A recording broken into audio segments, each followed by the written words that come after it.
Hello, ladies and gentlemen, and welcome to the future of the water and wastewater industry and the careers you didn't know about. I'm your host, Dave Kosminski, and we are live on location at the Connecticut Section AWWA Annual Technical Conference and Vendor Expo, a.k.a. at Cave, and we're here with our first guest of the day from our hometown, Snyder Civil Engineering. Okay, we have Mr. Cameron Swanson. Hi, Cameron. How you doing? Good, Dave. How are you? Thanks for coming up and giving us an insight as far as that goes. So, not a problem. Tell me, how did you get into the water industry?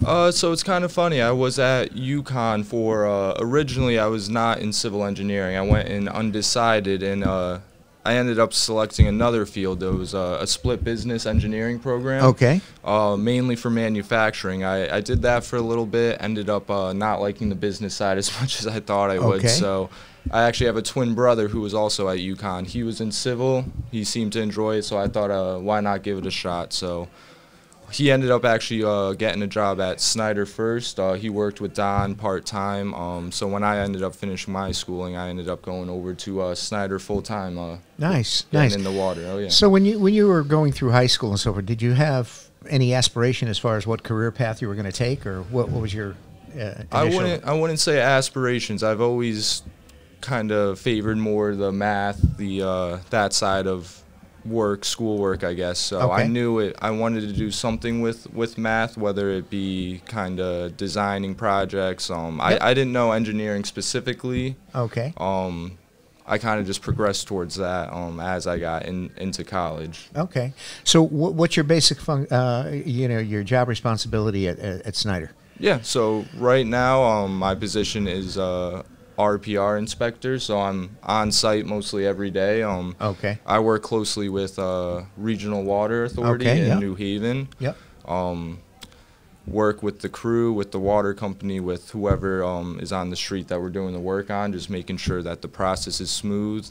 It's a lot of working with people. I didn't realize in school that engineering would be so closely working with people all the time, but it's been awesome. Learning every day out on site kind of entail taking measurements, looking at the specs, the plans, making sure everything that's being done is what's supposed to be done. Exactly. Now, what type of project are you doing? Pipeline project? Pipeline projects. I mostly deal with water main projects. Okay. So whether that's for Aquarian Water, Connecticut, or Regional Water, it's mostly ductile iron that's being installed around Connecticut. So it's just bouncing around to different sites around the state, really, and inspecting those jobs. Now, what size pipe are they putting in down there now?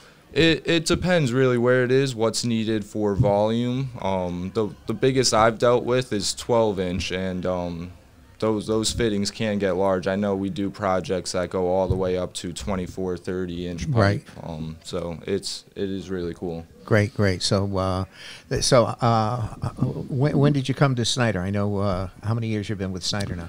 Full-time, only a little over a year now. I did a part-time internship in the summer of 2022. I had a few more classes in the fall of 2022. I went back and finished up, and then ever since that ended, I started beginning of 2023, so just over a year full-time now. And where did you go to high school?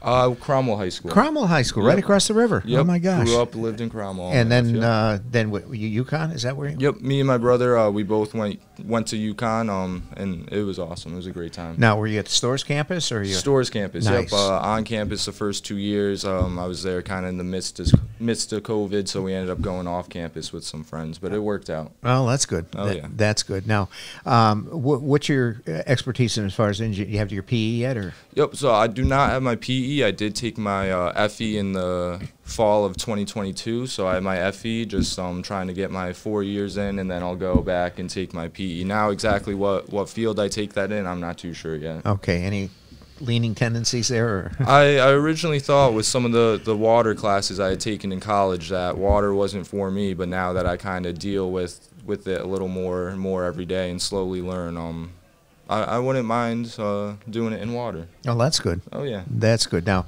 are you married at all? Or no? I am not. You're no. single. Okay. Yes. Single bachelor here, ladies. Okay. Anyway, so on a personal side, what do you like to do for hobbies? Recently, I want to say this was right after COVID hit. I got really big into golf. I'm kind of addicted to the game right now. Every time it's nice out. Actually, this past Sunday when it was 60 degrees out, I got out with some friends. So been playing a lot of that, and actually this past winter I started getting, even though we haven't gotten much snow, I've started getting into skiing a little bit. I was just actually at Killington a couple weeks ago. Okay, are you a one planker or two planker? Two. Okay, yep. All right, cool.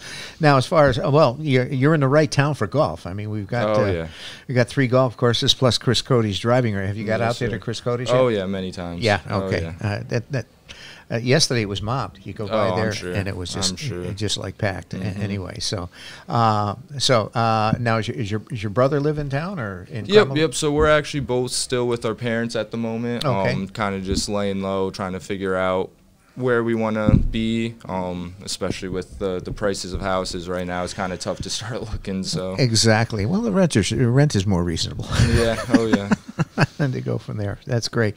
So I know with most of all of what's going on in the water industry, I know statistically the reason why I implemented this podcast is that we got to start refilling the pipelines. The average age of an operator, in Connecticut is 53 years old. Mm-hmm. Okay, so we're just trying to get this out there. And my podcast is distributed to all the high school guidance counselors and so forth. So we're hoping to, raise an awareness of the careers that are in the water industry, because the umbrella is wide. You can be an operator, you can be a construction, as far as that goes. You can be, HR, IT, whatever. The list is limitless as far as that goes. Now, one of the things that we try to do too is if you were to give advice to a college freshman or a high school senior, what would you say? I would say don't think of it as a whole. Sometimes if you try to think of it all at once, it can get a little overwhelming. Take it piece by piece, do what you can when you can, and you'll get to a point where you realize it's not too much. You can do it. It's not unreachable. It's a great career to have, very stable, and yeah, I'd say don't count it out, even if you struggle with the math side.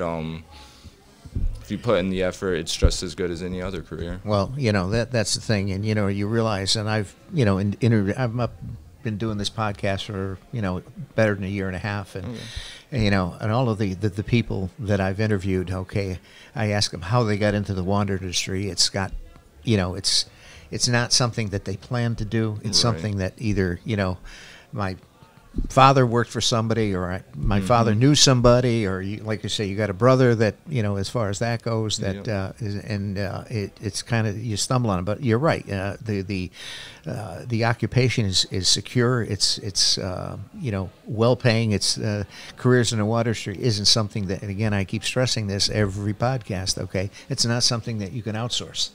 You need boots on the ground to make those pipe inspections, to to lay the pipe, to get into all of that infrastructure, and infrastructure and it's not just in Portland or New Haven or wherever. Aging infrastructure is a severe problem. We got to start addressing that, because you got pipes in New Haven and we got pipes in Portland that are 100 years old. And they don't last forever. And the sad part about it is that people look at bridges and roads and so forth, but when you're looking at wastewater, sewer pipes and water pipes, they're kind of out of sight, out of mind. Right. And until you get a water main break and you have mass destruction as far as that goes. But yeah. Anyway, part of me, I also own a music store in Portland. So I have my altar life is in the music industry. So, do you have any favorite bands? I've been listening to a lot of, I guess, classics for me. The Who, Eagles. What else? I'm trying to think now. Just a lot of stuff I kind of grew up with my dad listening to. Yeah, I'd say a lot of kind of classic bands. Okay, yeah. Have you been to any? What was your first concert that you went to? Can you remember? The first concert I went to, I haven't been to many. It was probably when I was really young. I honestly forget. It was a band my dad really liked. I went to a few in high school. Those were kind of more like rap artists and whatnot. Okay. But I want to say the last one I went to was a Post Malone concert, I believe. He's Okay. kind of pop rap singer. Okay. Oh yeah. Cool. Okay. The other thing, if you had, I call these my desert island question. If you got stuck on a desert island, okay, what albums would you bring to listen to? One or two, if you got. I would probably say, Some classic Who? yeah, it could be that, or honestly, there's an album by Post Malone that I would probably grab. I'm skipping on the name of it right now, but Okay. I'd say it'd probably be that one. Nice. Okay. Desert island food. If you got stuck on a desert island, what food could you eat every day? I'd probably have to say I'd probably have to go with pizza. Oh yeah. Pizza rates Classic. high on the question Oh, I'm list. sure. I'm sure. Pizza. Italian. Pasta Oh, and so yeah. forth. Can't go wrong. But surprisingly, sushi does pretty well on Oh, that wow. too, as far as that goes. So anyway, all right, Cameron, thanks so much for coming on the podcast. I appreciate it. Oh yeah, thank you for having me. All right, and ladies and gentlemen, that concludes this episode of the careers of the future of the water and wastewater industry and the careers you didn't know about. And we have Mr. Cameron Schwartz, correct? Swanson. I'll Yep. get it right. Okay, that's in the house from Snyder Engineering, right in the hometown Portland. So, thank you, Cameron, for coming on, and have a great show this afternoon. Thank you. Okay.